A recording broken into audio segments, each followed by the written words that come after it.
through the programs of NHA, SHFC, NHMFC, and Pag-ibig, yung awareness din ng 4-page tumataas na. We receive a lot of inquiries and questions, no?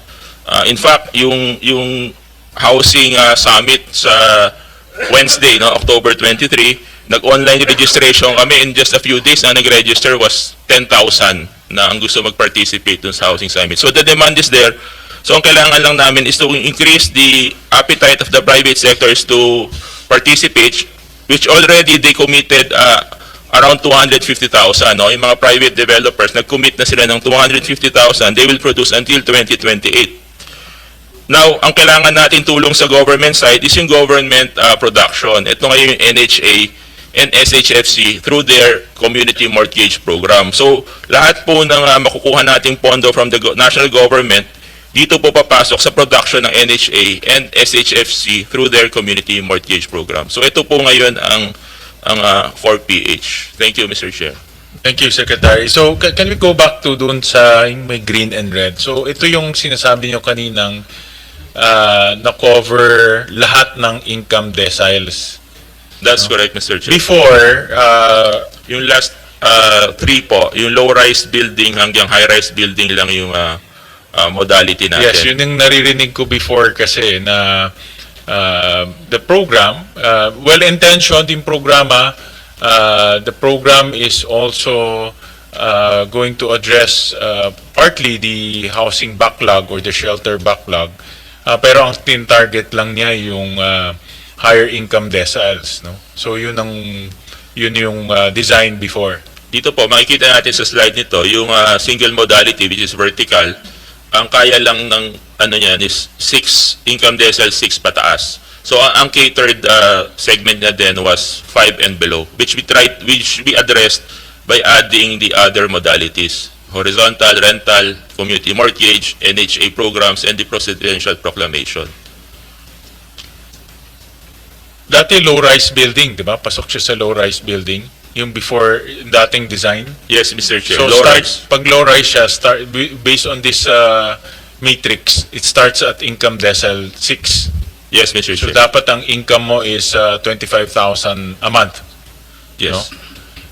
And then you expanded it, pinasok nyo na yung presidential proclamation, resettlement, community mortgage program, rental housing, as well as horizontal housing.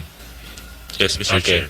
So I understand that the 4PH, so sinama nyo na itong mga ibang modality or ibang types of housing projects. But the 4PH is really subsidizing the interest. The interest, 2% interest. 2% interest. So, for example, in a project like the NHA resettlement, diba?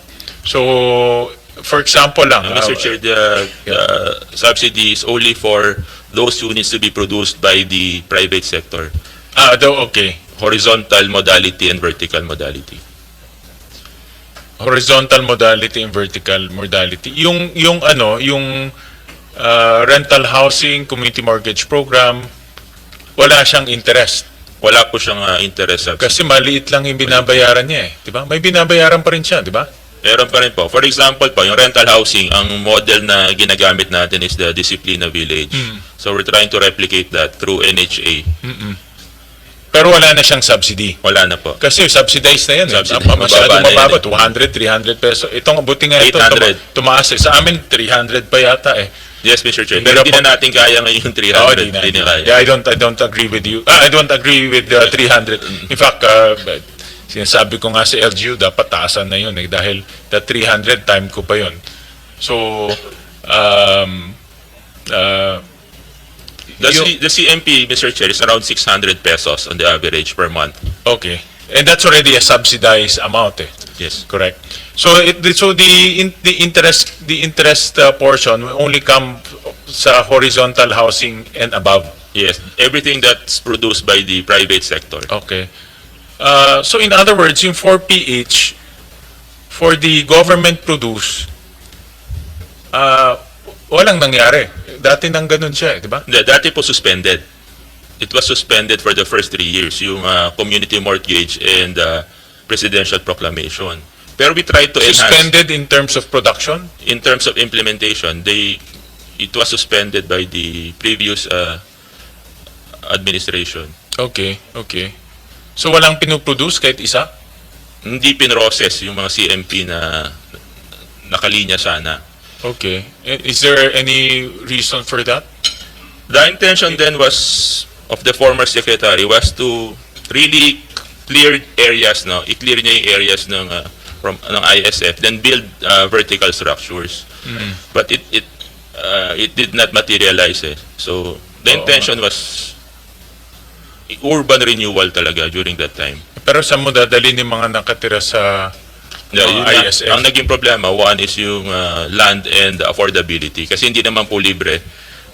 Magbabayad sila nitong, sabi nga natin, ang kaya lang was income decile 6 and above. So hindi nag-match yung affordability and profitability ng mga developers. So it did not fly. Nakita ko kasi dito sa budget nyo, meron kayong 700 million for 4PH. That's for interest subsidy. That's for interest, not no? for production. Okay, okay. Now, I'm trying to, kasi yung itong yung sa mga lower income, existing na yan dati. We just try to, yes, that's correct. Pinasok, rinibrand lang into 4PH. No, we improve it. For example, community mortgage program, we are going to the second processing or renewal. Unlike before, natatapos siya sa pag-award ng ownership lang titulo. Pero ngayon, we're going beyond that. Ini-improve natin yung mga drainage system. We call that CMP2. That's the difference. Yung presidential proclamation and yun, as is yun. We just resumed it. Then we're trying also to study how to implement what we call the CMP2 program of SHFC dito sa mga presidential proclamations. Now, we want to improve the utilities, yung mga security nila, yung mga CCTV camera. And that's to the account of government. Yes. Gobyerno nagagawa nun. Oh. Is that part of their That's part of the amortization? program. That's part of their amortization. I-built in natin yung renewal, yung improvement ng area nila through the SHFC program. Community loan po ito, pero very low naman yung bayad, around 600 pesos per month on the average lang po. Okay. Alright. So itong 700 will really go to the privately developed This will subsidize units. po yung mga buyers na bibili from private developers. Okay. Now the reason why I'm also asking yung pie nung 1.3 million na requirement natin for 2020 for this year 2025. Gusto ko sana doon na nakita natin kung ano yung 1C, 'di ba? Ano yung 1A and 1B. So, pag titignan natin yung 1A, that's lumalabas siya parang 3.3 million requirement. Sorry, 1.07 ang requirement niya. Diba? Pero ang 4PH is targeting the 1C, which is the 300,000. No? So, ang point I'm trying to make is, yung 700, hindi siya pumupunta doon sa ISF, but pumupunta siya doon sa non-ISF. Mr. Chair, yung mga ISF kasi may mga ISF na kaya bumili ng horizontal. Malaking portion din po ng ISF natin kaya nilang bumili ng horizontal. Kasi if you will note, pagka pumasyal tayo sa mga ISF areas, maraming pong working class din na dyan nag-uupa. Diyan sila nakatira. Lalo na yung mga nagtatrabaho sa government agencies. Kasama po sila dun sa nabibigyan ng interest subsidy kasi interesado rin sila or kaya rin nila. Below income decile 6 sila eh. May mga nakatira So, na can we go back doon? Can we go back doon sa green and yan. So for example, pero dito kasi red na siya eh. Pag let's say you're ISF ka, tapos you're earning Mr. Chair, 11,000, 15,000 a month, hindi ka na makakabili ng horizontal or low rise eh. Tama po yun, Mr. Chair. Pero may mga nasa ISF areas po na nasa income decile 3 to 6 in reality pagka nagpunta po tayo ron. Yung mga hindi talaga kaya doon, talagang available programs lang natin are the first 4. Okay. And the first 4 is carried by the key housing. Yes, Yeah, NHA and SHFC. Oh, hindi na na ano ko kasi ako nag-part siya ng 4PH, pero yung 700 hindi siya pupunta doon sa first 4. That's correct. Correct. So it's really just part of a branding, but it's the funding will not go to the first 4. That's why I'm trying to make it. I'm trying to understand kasi saan pupunta itong Yung government 700. budget po, yung 700 will be for yung private sector talaga.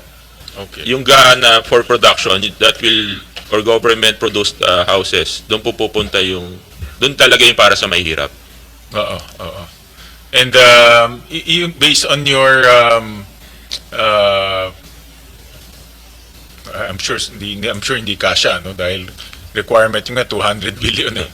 No, I'm sure hindi kasha, but ang tatanungin ko, itong mga key shelter agencies, meron naman silang pondo to address the first 4 programs. Ang ginagamit po natin, although hindi ganun kalaki, is the existing escrow fund na ito yung contribution ng mga developers sa socialized housing.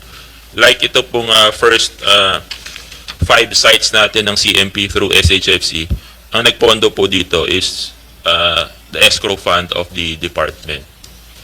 And then for the initial rental housing projects na yun nga, we're trying to replicate the Disciplina Village through NHA. This will also come from the escrow fund. Pero as I said, pag naubos po itong escrow fund namin, yung first 4, hindi na namin matutuloy. Yung escrow fund comes from anong source ang Ito po yung contribution ng private developers. Every time na, is this the balance housing yung contribution? okay. Accumulated po ito ng ilang years eh. So, And that's a fund siya. Pera siya. escrow escrow accounts siya ng Okay. developers. Okay. And then escrow in the name of Developers po. Then we how do you produce the homes, the shelters? we download Yusek, can you explain the process of So may escrow siya, sino gagamit ng escrow para gumawa ng bahay?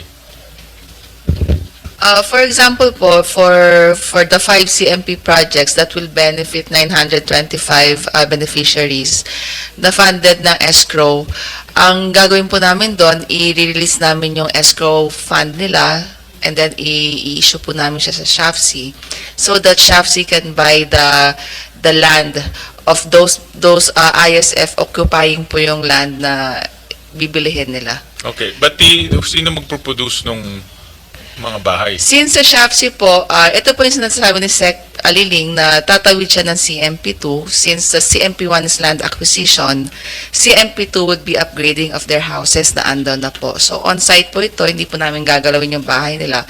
But we are really trying to work with SHFC to upgrade the individual houses of the beneficiaries that are living in that land area that we are funding through escrow. So using that escrow fund? Yes. Okay. Di ba yung escrow fund na yun, when the developer develops, dapat meron siyang socialized housing component?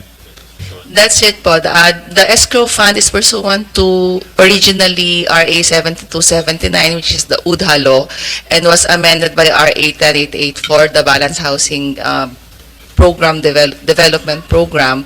So ito po yung mga compliance nila. Instead of directly producing socialized housing in compliance with the Balance Housing Program of the government, they have the option to avail of the escrow fund. So pag po ganon, it is already the discretion of the department where Kung saan to use ilalagay. it or to allocate such fund. And they can put that in the first 4 programs? Yes, Mr. Senator. Okay, all right. Okay.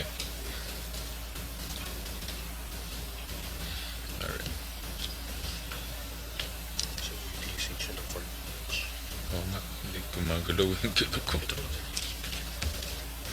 Pasmado kasi kamay.